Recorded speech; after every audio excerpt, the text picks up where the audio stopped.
नमस्कार, मी गणेश पारडे. रीड इंडियामध्ये आपलं स्वागत आहे. सर्वांना माहीत आहे, गेल्या काही दिवसांमध्ये आपल्या महाराष्ट्रात खूप मोठा डोंगर कोसळला आणि आपल्या लाडके उपमुख्यमंत्री अजितदादा यांचं दुर्दैवी अपघातामध्ये निधन झालं.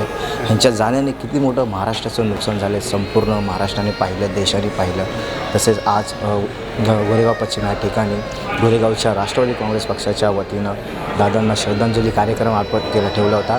त्यासाठी आपल्यासोबत काही नेमकं कार्यकर्त्यांमध्ये काय भावना आहे, दादा आपल्यात नाही आहेत, ह्यामुळे कार्यकर्त्यांच्या काय भावना आहेत, आज महाराष्ट्र पोरका झाला असं भावना व्यक्त करण्यात येतं. मात्र आपल्यासोबत काही कार्यकर्ते, आपण त्यांच्याशी सर काय सांगाल? गोरेगाव पश्चिममध्ये एक नाव होतं आणि राष्ट्रवादीचं तुम्ही नेतृत्व करायचं अजितदादांच्या मार्गदर्शनाखाली अनेक वर्ष तुम्ही राष्ट्रवादीसोबत काम केलं आहे आणि आज एवढं मोठं दुर्दैव महाराष्ट्रात कोसळलं. अजितदादाच आपल्याला नाही आहेत. तुम्ही एवढं मोठं अजितदादाच्या नेतृत्वामध्ये कार्यकर्ते जोडले होते, सर्व गोष्टी होत्या, परंतु दुर्दैवी आलं महाराष्ट्रावर आणि आज अजितदादा नाही आहे. काही भावना व्यक्त करा. कसं आहे, फक्त महाराष्ट्र नाही तर आपला देशाचा नेता आपल्याकडून हरपलेला आहे.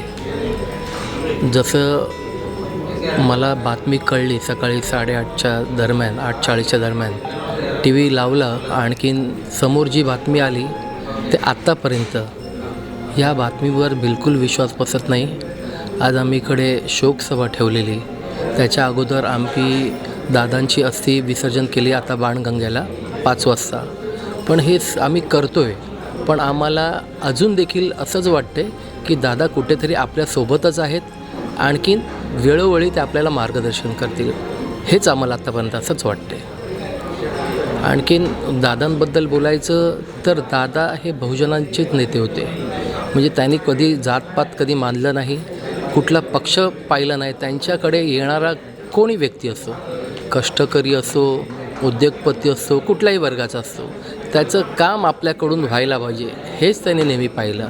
आणि एखादं काम दादांकडे कोणी घेऊन गेलं आणि जे नसेल होत तर तिकडच्या तिकडे ते बोलायचे की बाबा रे, हे काम माझ्याकडून होणार नाही.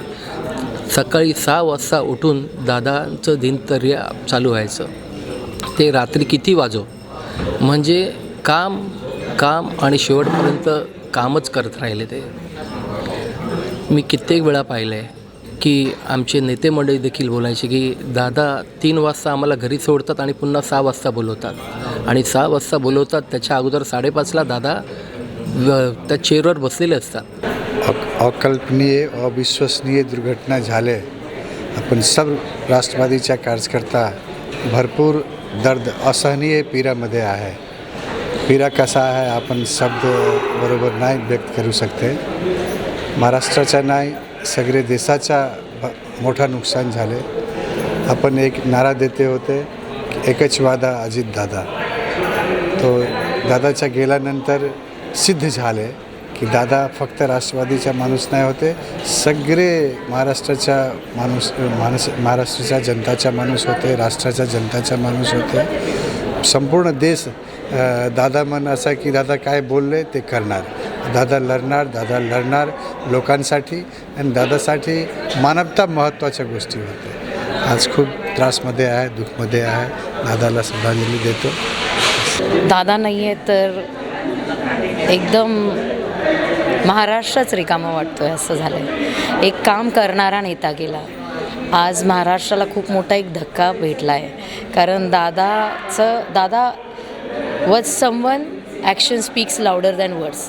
ते 24 तास काम करायचे, आणि आज तुम्ही बघा ना, कामासाठी, जनतेसाठी, ते हडबडीसाठी की तिथे त्यांना प्रचाराला राईट टाईमवर जायचं होतं, त्यासाठी त्या आज आपल्याबरोबर नाही आहेत. पण मी एक सगळ्यांना रिक्वेस्ट करेन की आता आपण जी जागा सगळ्यांच्या हृदयात जी जागा दादांना दिली होती, तीच जागा आपण वहिनींना द्यायची आहे, आपल्या माऊलीला द्यायची आहे. शंकर आणि पार्वतीची जोडी होती ती, तर आज शंकर नाही आहेत म्हणेन मी, पण पार्वती आपल्याबरोबर आहे.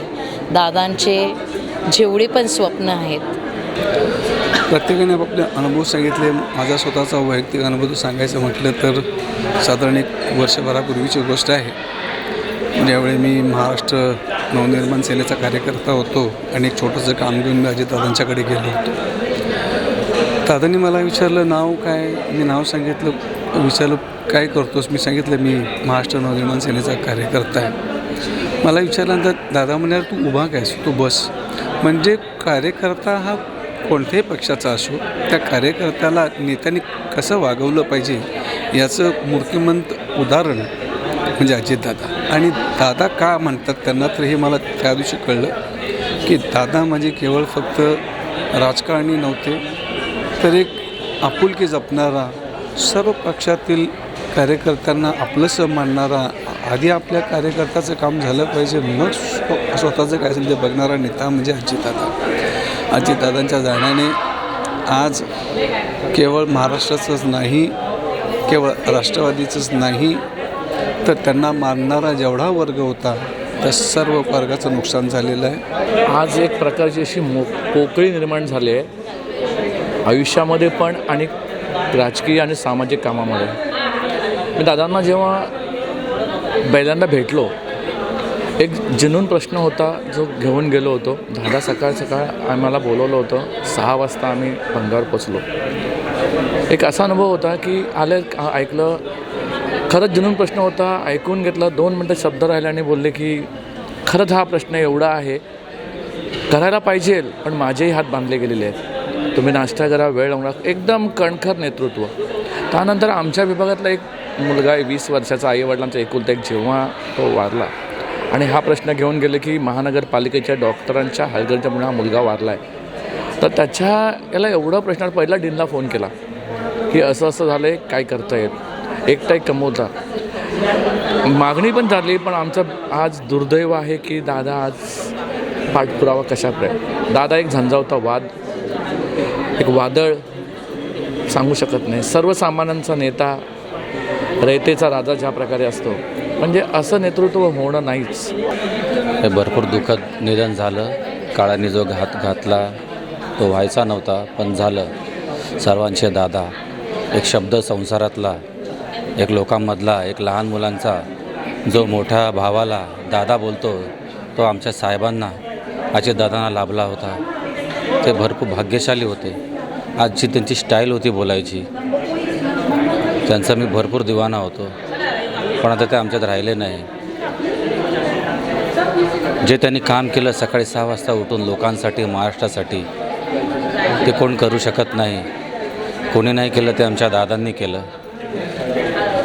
दादा ते दादाच होते. नव्या पर्वाचा नवा इरादा, एकच वादा, अजितदादा ते आमच्यात राहिले नाही. हे भरपूर दुःखद निधन झालं आहे. मराठी में बड़े भाई को दादा बोलते हैं और आज हमने एक बड़े भाई जैसे एक हमारे नेता अजित दादा पवार, इनको खोया है. इसका गम हमें हमेशा रहेगा कि हमने एक बड़े भाई जैसा दादा अजित दादा पवार इनको खोया. आज इसका दुख हमें रहेगा इस बात का. जो सत्ता में रहते हुए हमेशा हर समाज के हर पक्ष के लोगों के लिए मतलब सत्ता के मतलब रहते हुए सत्ता के विरोध में काम करते थे हमेशा. मतलब वो कभी नहीं सोचेगा मैं सत्ता में हूँ कि मेरा पद मतलब ऊपर मतलब आगे पीछे जो लोग XYZ, उन्होंने कभी सोचा नहीं पद के बारे में. उन्होंने लोगों के लिए काम किया है. तो इस चीज़ का दुख हमें हमेशा, हमारे बीच में से एक नेता, अच्छा नेता है हमारा बड़ा भाई अजित दादा, ऐसा हमने खोया, इसका दुख हमें हमेशा है.